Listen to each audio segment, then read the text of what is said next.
Olá, filhos e filhas do JT. Terceiro ano. O último ano. A gente não tá se vendo. Aguentem firme. É necessário para podermos matar o corona e a nossa saudade. Vou fazer esses vídeos para vocês agora.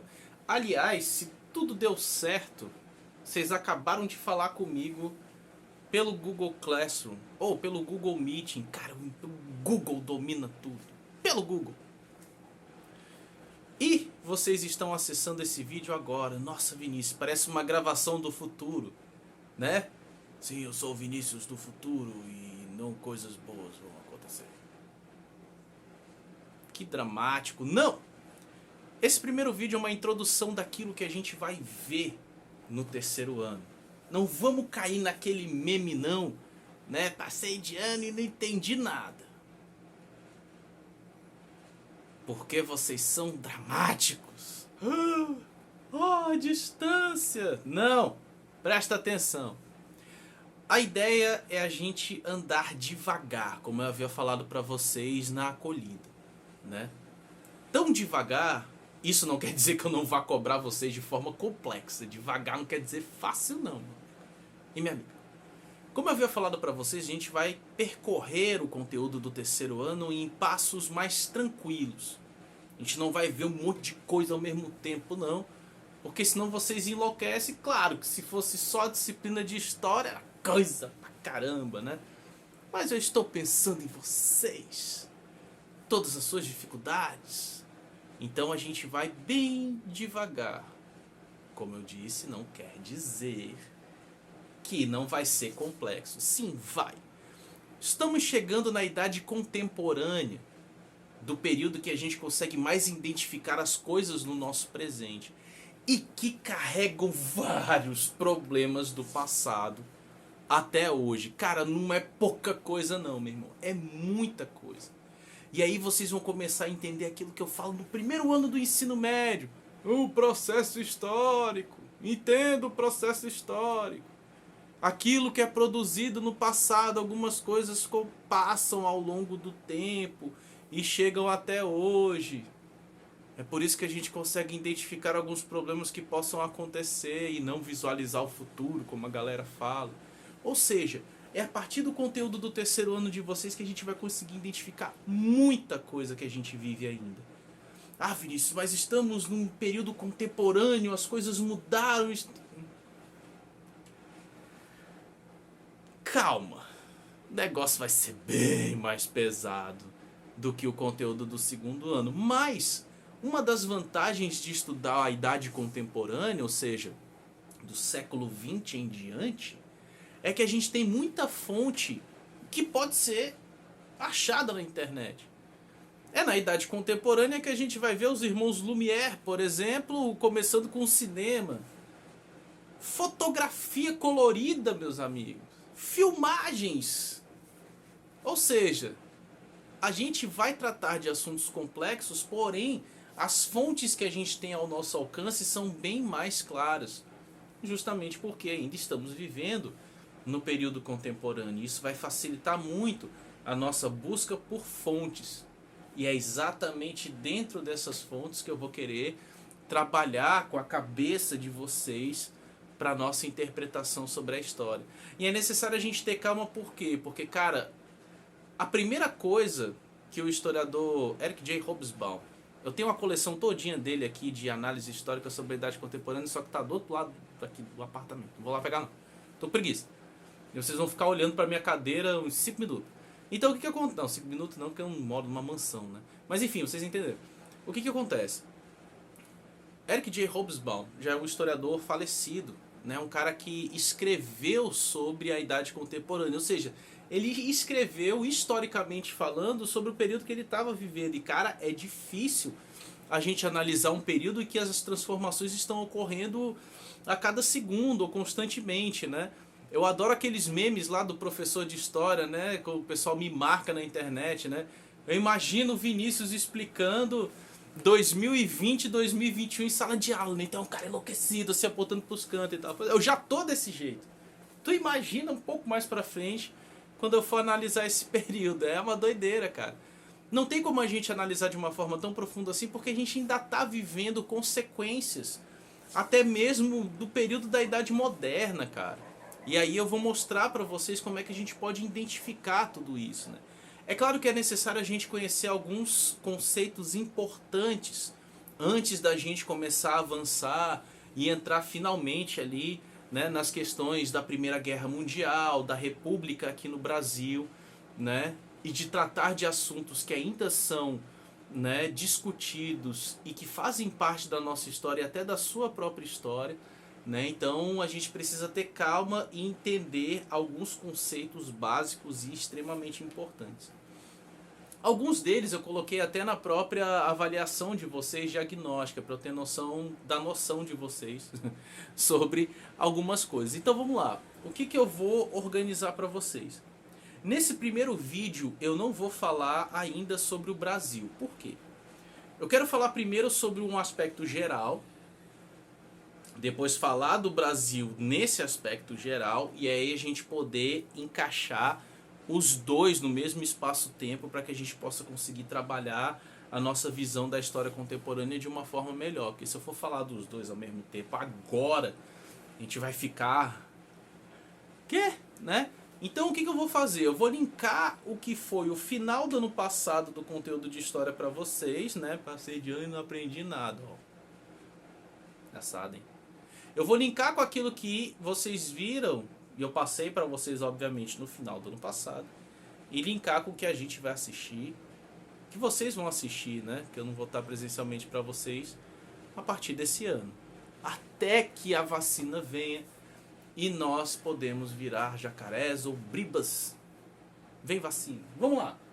A primeira coisa que você precisa entender é aquilo que vai ser a entrada daquilo que a gente chama dentro da história de idade contemporânea, vão ser as duas grandes revoluções que vão ocorrer na Europa. Ai, Vinícius, a Europa de novo. É chato pra caramba, mas vocês vão entender por que eu tô falando disso aí. Primeiro vai ser a Revolução Francesa. A Revolução Francesa ela vai ter um impacto pesadíssimo, não só na Europa como na América. Óbvio que aquilo que vai acontecer na Europa vai reverberar na América, porque a América ela foi invadida e colonizada pelos europeus e ainda está lá sendo dominada, né? Não diretamente, mas por influências políticas, por influências econômicas, coisas que nós vamos tratar aos poucos. A Revolução Francesa, ao mesmo tempo, a independência das colônias na América. Cara, a Espanha vai perder a América, Portugal vai perder a América, a Inglaterra vai perder os Estados Unidos, ou seja, essa independência da América também vai ter um impacto extremamente profundo nessas relações. E ao mesmo tempo, a Revolução Industrial, que é aquilo que vai definir a noção de exploração de mão de obra, de produção enlouquecida, do próprio capitalismo, numa versão mais brutal do que foi o seu início na colonização, e agora de um aspecto mais também violento. Fala, Vinícius, mas a escravidão foi algo violento, a escravização foi violento, vai ficar mais violento ainda? Vai sim. Por quê? A idade contemporânea ela vai ser a representação máxima daquilo que a industrialização iniciou na Idade Moderna. Que é o quê? O tempo do relógio, a produção em massa, a exploração de mão de obra de trabalho e a velocidade daquilo que está sendo feito. Ou seja, o ser humano passa a viver a partir do relógio da produção de uma fábrica. Ou seja, a gente começa a perceber a nossa realidade passando muito mais rápido. É só você entender que todo ano você vai chegar para alguém em algum momento e dizer: "Vale-me Deus, passou muito rápido". Teve gente que já falou pra mim que ficou isolado durante a pandemia e falou: "Cara, 2020 passou muito rápido". Porque mesmo a gente isolado, a gente também fez o quê? A gente viveu a nossa vida de acordo com o tempo do relógio, ou seja, de acordo com o tempo cronológico. Então, mesmo isolado, a gente tentou fazer a nossa rotina, e as pessoas que continuaram trabalhando, elas continuaram trabalhando nesse mesmo ritmo de tempo e as coisas acontecendo enlouquecidamente, e de repente você acorda e já acabou o ano. Então, a Revolução Industrial, ela vai trazer esse impacto que a gente sente até hoje, né? As nossas relações ainda são baseadas na ideia do capitalismo, de você, né, conseguir sobreviver e conseguir prosperar a partir do momento que você acumula riqueza. Né? O próprio sentido do termo capitalismo é isso, capitanear, ou seja, acumular.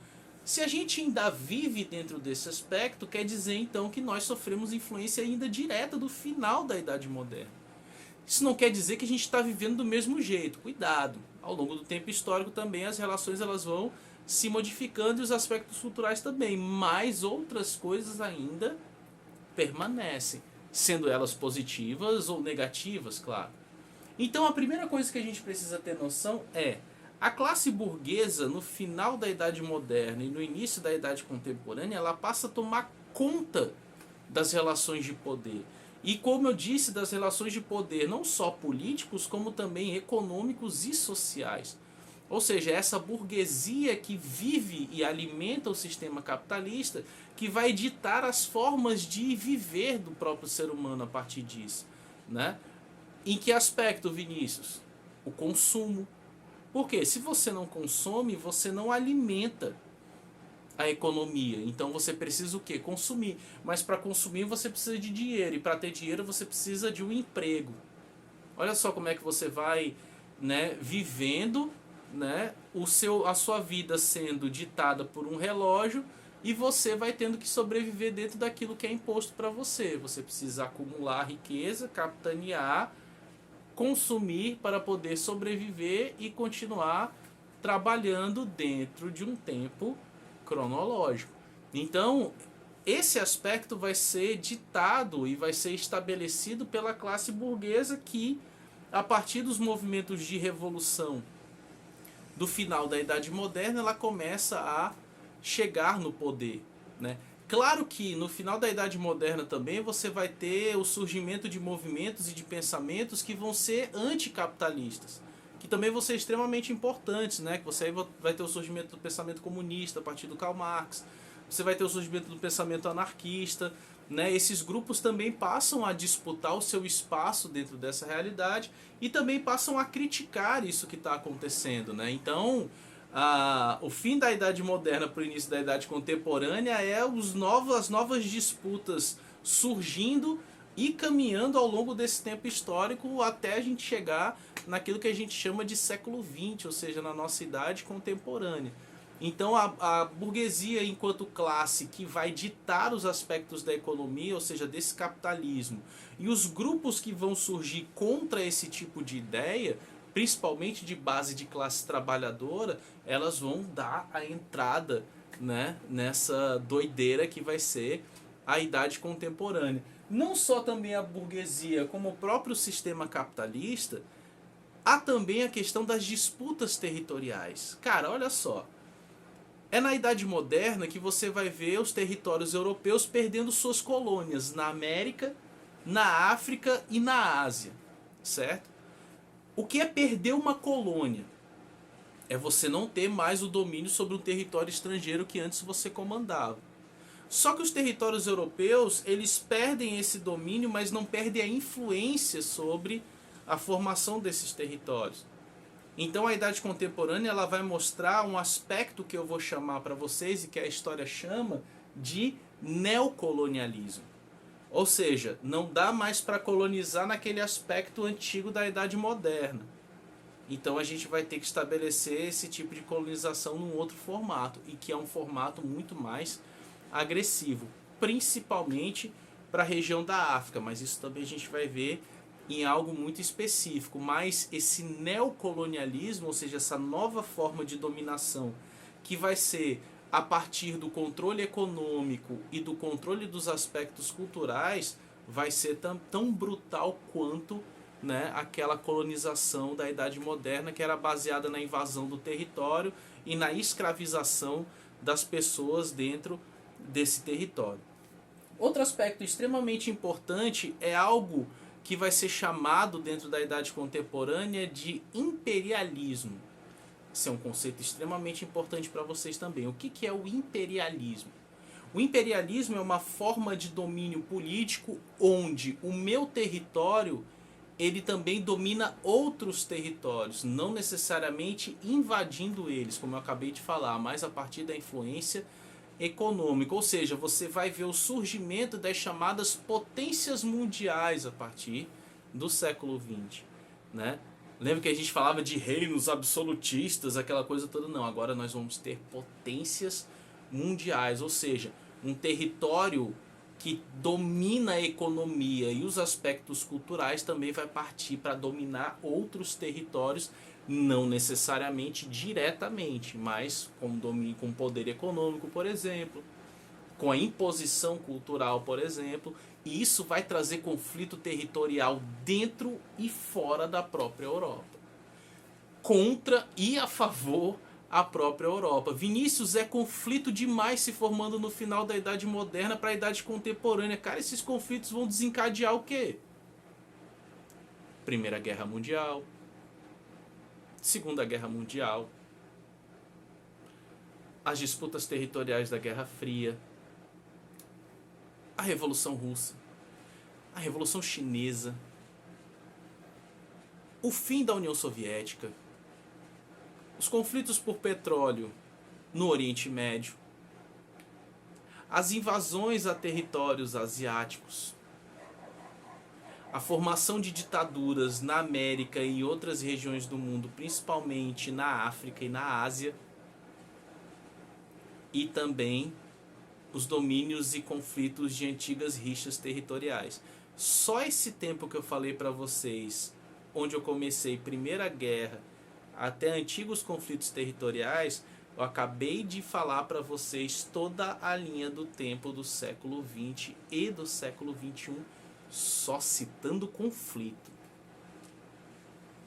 Vinícius, quer dizer que século XX, século XXI pode ser estudado só por conflitos? Não, os conflitos são um aspecto que vão acontecer dentro desse tempo histórico, mas não são os únicos. Eita, cara, então a gente vai falar das guerras, das armas e tal. Sim, vamos falar, mas não vamos falar da forma com que muitos pensam e se animam até por causa disso, que é uma coisa muito assustadora. Tem gente que se anima quando vai estudar guerra mundial, quando vai estudar nazismo. É óbvio, é muito fácil explicar isso, né? Esses períodos históricos chegam até vocês a partir de filmes que são projeções romantizadas da história, emocionais até. Desenhos animados que vão meio que inverter essa visão. Vai se tornar uma cultura consumível até, e que também é muito perigoso. E aí vai ter o professor de história aqui para fazer o quê? Para perturbar você. A gente não vai estudar as guerras como uma forma emocionante da história humana, não. A gente vai ver como uma das maiores produções de genocídio social, cultural e, obviamente, humano e natural. Ou seja, infelizmente, das maravilhas que o desenvolvimento industrial no século XX produzem para o ser humano, esse desenvolvimento industrial maravilhoso também vai produzir a nossa própria ruína. E é necessário que essa ruína seja colocada também no meio para que você possa refletir uma noção que eu coloquei aqui para vocês também no plano de aula, que é a noção de progresso. Algo que é progresso, para a gente chega, né, de forma costumeira. O progresso é aquela coisa boa, estamos desenvolvendo aquele olhar para frente e para cima e aquela coisa maravilhosa. Não necessariamente progresso é algo positivo. É só você pensar que a gente tem um desenvolvimento tecnológico acontecendo exatamente agora, mas aí eu pergunto para vocês, quem tem acesso a esse progresso, a esse desenvolvimento? E a galera que não tem acesso vai ficar onde? A gente vai jogar para debaixo do tapete da história e dizer tá tudo bem? Não. Os historiadores são aqueles que vão analisar tudinho. Não só aqueles que têm o privilégio de usar esse progresso, como também aqueles que não estão usando esse progresso. E a gente vai perguntar por quê porque esse progresso não está chegando para todo mundo. Então, a idade contemporânea, ela é interessante, como eu falei para vocês, porque a gente tem muita fonte para pesquisar. Tem muita fonte para a gente visualizar, para a gente poder ter noção disso aí. Um exemplo, por exemplo, para vocês, não tentando ser redundante com a palavra exemplo, é que ao mesmo tempo em que a Europa se dizia desenvolvendo-se a partir da idade contemporânea por causa do boom da segunda revolução industrial, da questão do combustível, da velocidade do transporte, das máquinas mais complexas, você vai ter na Bélgica, que ainda era um reino, porque vai haver ainda essa disparidade no começo da idade contemporânea, um negócio meio fragmentação de aspectos políticos. A Bélgica, ela vai ter um museu da África, no caso da região do Congo, que ela dominava, e que nesse museu existia um zoológico de seres humanos. Então, onde é que está esse progresso? Por isso que é necessário uma atenção com o estudo da história. Caramba, quem era belga e vivia nesse reino maravilhoso, estava lá, né, recebendo o cacau, né, o diamante que era tirado da Bélgica, né, a borracha que era extraída de lá e que estava alimentando as fábricas da Bélgica, né, mas mal sabiam que quem estava extraindo essa borracha, quem estava extraindo o látex, né, eram pessoas dominadas, em que se elas não pegassem aquilo que foi ordenado em quantidade de borracha, elas teriam seus braços cortados. Então a história ela é necessária para quê? Não é para mostrar as duas visões, não. É para questionar onde e quem está sendo beneficiado e quem não está sendo beneficiado, né? Então, estudar a idade contemporânea é entender mesmo esse ambiente de conflito, né? Quando eu digo conflito, não necessariamente é de guerra, mas o conflito de visões de mundo, né? De classes sociais diferentes, de saber o que essa galera está produzindo e por que ela está produzindo e em quais condições elas são colocadas para poder sobreviver ou não. E eu vou ser o cara que vai botar fogo em tudinho, porque o bom da história é exatamente entender esses aspectos, beleza? Cara, fiquei até com a cara mais séria, é muito pesado. E aquilo que eu vou recomendar para vocês é realmente mais pesado ainda. Vinícius, você não tem pena da gente não, de forma alguma, né? É necessário a gente ter um choque dentro do processo histórico humano para que a gente possa refletir o presente que a gente está vivendo, e a gente vai ver que muita coisa que a gente pensa que foi deixada às areias do tempo no passado, a gente ainda vive. Não da mesma forma, mas a gente consegue identificar esses aspectos ainda, né, na nossa sociedade. Um deles que é uma produção do início do sistema capitalista é o próprio racismo, né? Vai ter um momento que a gente vai parar para falar de racismo e vocês vão entender exatamente o que eu estou falando. Ou seja, tudo isso é necessário que a gente entenda para poder identificar esses conceitos, esses aspectos em todos os momentos da história que a gente estudar. Ou seja, eu não estou falando desses conceitos aqui só porque a gente vai usar eles agora. Não, a gente vai usar e identificar classe burguesa, capitalismo, imperialismo, neocolonialismo. Tudo isso a gente vai identificar em vários momentos da história contemporânea que a gente vai estudar. Então, beleza? Idade moderna, nós vamos ter o fim dessa colonização clássica de invadir o território e de escravizar. A gente vai ter as revoluções burguesas que vão modificar vários aspectos da própria sociedade europeia. A gente vai ter a revolução industrial, que vai ditar o nosso ritmo de vida, produção, e nos dar um processo de consumo e sobrevivência a partir desse consumo, e a riqueza mediando essa relação até hoje, e obviamente as consequências que esse tipo de transformação vai desencadear até hoje. Beleza? Espero que a gente continue essas aulas com todos vacinados, eu poder olhar para vocês e a gente conseguir trocar uma ideia melhor. Mas essa é a introdução que eu queria passar para vocês, beleza? Então é isso.